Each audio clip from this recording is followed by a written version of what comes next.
The one thing I will definitely say about the PlayStation 2 is that it was the most rebellious time in video games, without question, as you had so many different types of titles that all tried to feed off one another, some being good, some being excellent, some being, let's be honest, mediocre at best, but they all tried to fight for supremacy as to which was pretty much the top in their niche, if you will. A lot of these games would be heavily inspired with iconic third-person shooters, even more predominantly with the likes of the rise of the Grand Theft Auto series going into the 3D realm, because make no mistake, when we look at GTA 3, for me it's my favourite Grand Theft Auto game ever. Great music, sound effects, just the whole lot was just the perfect package at the time. But then it would be later expanded with Vice City, and then with San Andreas was just incredible what they were able to achieve with it. So it would be of no surprise to see a ton of other games, while they wouldn't be massive in the vast scope of the likes of San Andreas or even any of the Grand Theft Auto games, but they would all use a similar kind of outlay, as a lot of them focused more so on the likes of gangster and criminal activities. Basically, when you look at it, they were based off of hood movies. When you seen the likes of films like Boys in the Hood and all that type of stuff, which were all great films, but they all tried to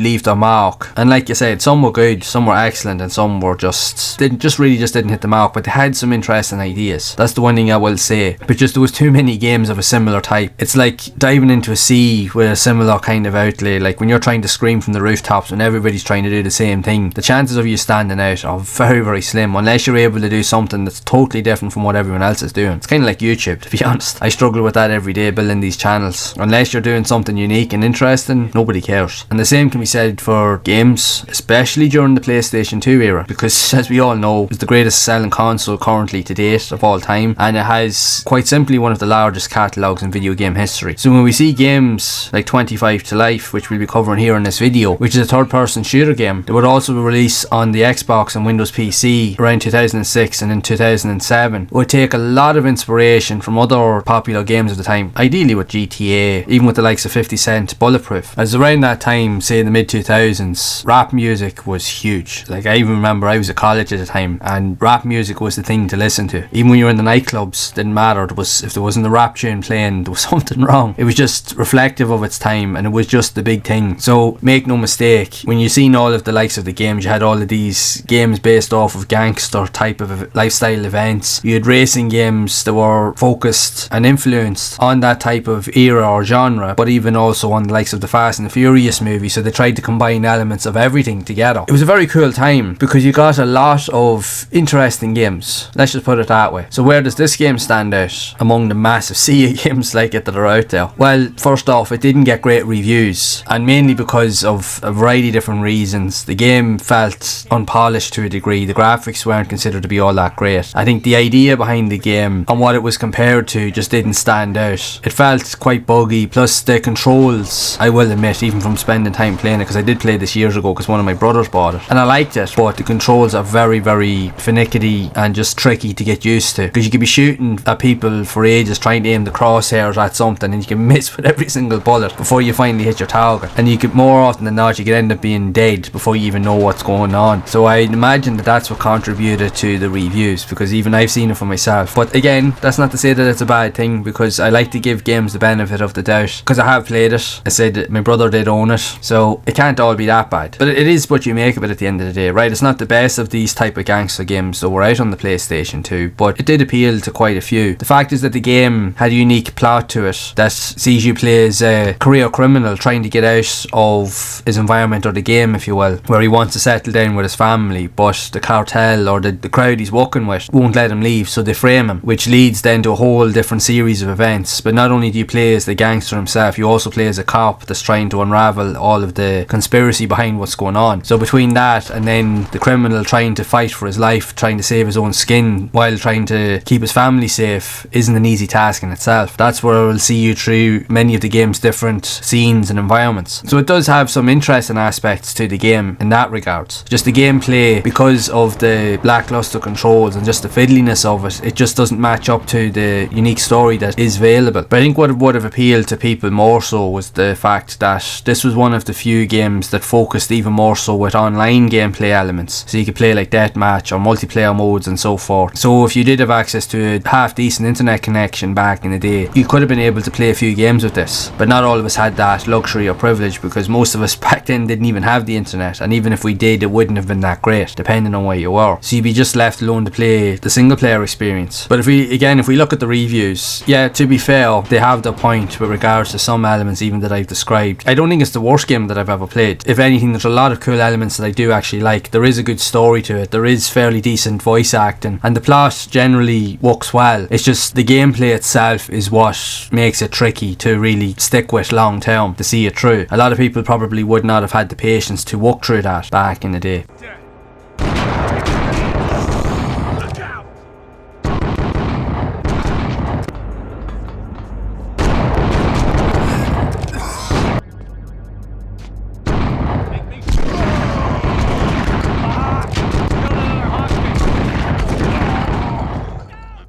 But I suppose with the flood of games of a similar type that was on the PlayStation 2, it was just hard to stand out. And even just for you to just sit down and really just put time into it as well. Because even for myself, growing up, like when I was still living at home, I have 4 brothers, we were all playing the PlayStation, we were all buying games for the console. So there was so many games in the house that sometimes a lot of games just really just weren't played, or not played to the level that they should have been played, because there were so many other games out there and just so many distractions that just games just for whatever reason just never got played. But at least now I'm trying to make an effort to go back and play a lot of these games, and yes, not all of them are great, but they do have some interesting qualities. While people may disagree with me on that, but from having played games for a very long time growing up, I can see things that I like and I can see things that I don't like, but I'm always willing to give the game a benefit of the doubt, because they're not all bad, and this game does have that to a degree. There's certain elements of it that are actually good, but there's elements of it that aren't great. It really just depends on the player. That's what it boils down to at the end of the day. Now, if you stick with it and you're patient, and if you're stubborn like I was and you were reluctant to give up on a lot of these games, then yeah, you'll find a way to see it through, but it won't be for everybody. But I do think it has some cool ideas, and the fact is that it's based off of that type of unique niche and aesthetic that was prevalent at the time, that flooded the market. When you look at the likes of GTA and other games like it, like 50 Cent, Bulletproof, there was loads of other games, even beat 'em up games had all of these elements in it as well. So if you were interested in this style of game or action game, there was an abundance of titles on the PlayStation 2 that you could